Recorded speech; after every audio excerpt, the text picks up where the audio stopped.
Il y a des saignements chroniques qu'il peut avoir. Alors, il était question qu'on attende. On m'a hospitalisé encore pendant 2 semaines. Il était question qu'on attende pour voir s'il faut opérer.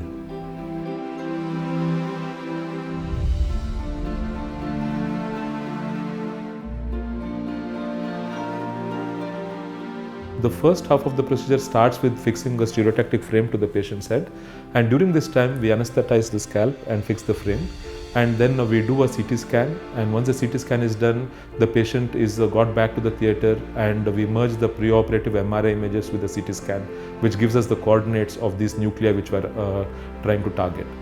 Once the coordinates are obtained, then we put the patient on the operating table, and we make 2 small holes or burr holes in the skull and put electrodes into the brain. As we are putting electrodes into the brain, we study the firing of these neurons, and based on the firing pattern of these neurons, we determine where exactly in the brain we are and target the nuclei accordingly. Once we are in the desired target, we give small amounts of current to look at the patient to see the beneficial effects the patient has and also the side effects which he may develop. So during this time, we constantly keep assessing the patient, and as we give current, we can see that the tremor which the patient has suddenly stops, or their rigidity becomes better, and their slowness of movements of bradykinesia improves significantly. And also we increase the current and look for side effects which the patients may develop. All these things will help us in programming the patient post-op in our OPD.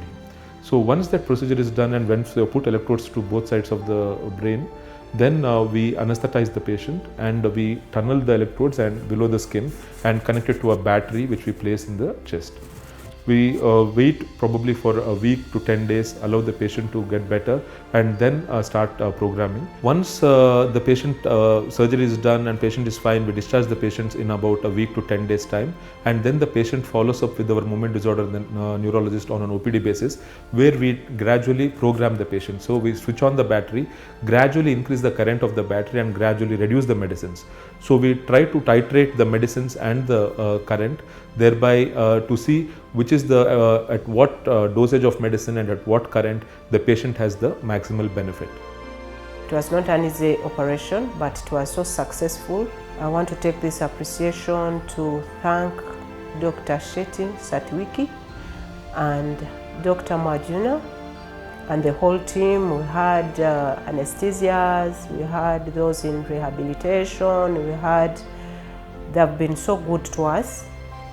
Dr. Shetty and Dr. Manjunath, they have been so patient, very kind, and they have been always on our case. Après l'opération maintenant aujourd'hui, je suis indépendant, je marche, je mange moi-même, je peux respirer, donc je suis devenu très indépendant, je peux vaquer à toutes mes occupations.